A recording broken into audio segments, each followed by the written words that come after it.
missing coach.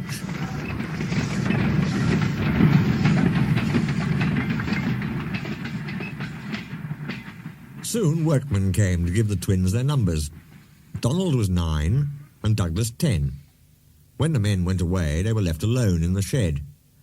"You may have noticed, Dougie, that yon painters forgot something." "What did they forget?" "They painted braw new numbers on our tenders, but they put none on us." Donald winked broadly at his twin. "You mean," grinned Douglas, "that we can—" "Just that," chuckled Donald. "Who'd you wished? Here's the inspector." "No 9 and 10, smiled the inspector. "Here's Duck. He'll show you round before you start work." The twins enjoyed themselves and were soon friends with Duck. They didn't mind what they did. They tackled goods trains and coaches easily. For once the twins had shunted them, trucks knew better than to try any tricks. "We like it fine here," said Donald. "That's good," smiled Duck. "But take my tip.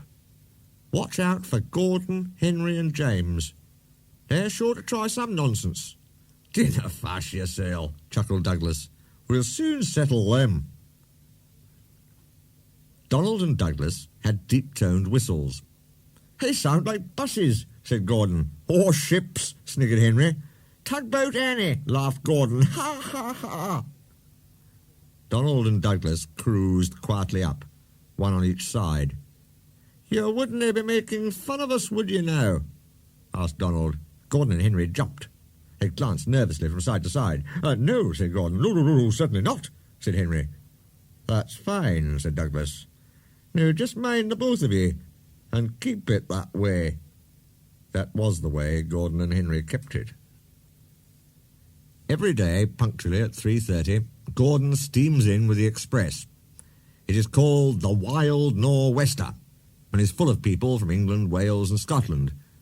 There is also a special coach for passengers travelling to places on Thomas's branch line. When the other coaches are taken away empty, engines have to remember to shunt the special coach to the bay platform. It doesn't wait there long. Thomas, with Annie and Clarabelle, comes hurrying from the junction to fetch it. Thomas is very proud of his special coach. One afternoon, Douglas helped Duck in the yard, while Donald waited to take a goods train to the other end of the line. As Duck was busy arranging Donald's trucks, Douglas offered to take away Gordon's coaches. Douglas was enjoying himself when an awful thought struck him.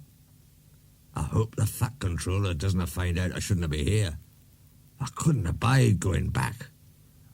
He worried so much over this that he forgot about Thomas's special coach. He pushed it with the others into the carriage siding, then ambled along to join Donald at the water column. As he went, Thomas scampered by, whistling cheerfully. Soon Thomas came fussing. "Where's my coach?" "Coach?" asked Donald. "What coach?" "My special coach that Gordon brings for me. It's gone. I must find it." He bustled away. "Losh sakes," said Douglas. "I'm on a stowed the special coach with the others." "Do you see that?" exclaimed Donald's driver. A mob of angry passengers erupted from the siding. "They're complaining to the fat controller. He'll be coming here next." "Now listen," said Douglas's driver. "We'll change tenders. Then I'll wire with ye, Donald, and take yon goods. Dinna fash about us. Quick now, do as I say." The fat controller and 3 passengers walked towards them. But Donald, with Douglas's tender, number 10, was out and away with the goods before they came near. Douglas and his driver waited with innocent expressions. "Ah," said the fat controller, "number 9. And why have you not taken the goods?" "My tender is awa, sir." The driver showed him the tender, still uncoupled. "I see. Some defect, no doubt. Tell me, why did number 10 leave so quickly?" "Maybe, sir," put in Douglas, "he saw you coming and thought he was late." Said the fat controller. He turned to the passengers. "Here, gentlemen, are the facts. Number 10 has been shunting the yard. Your coach disappeared. We investigate. Number 10 disappears too. You can draw your conclusions. Please accept my apologies. The matter will be investigated. Good afternoon, gentlemen."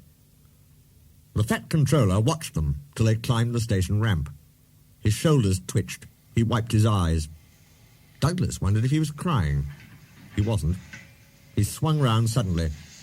"Douglas," he rapped, "why are you masquerading with Donald's tender?"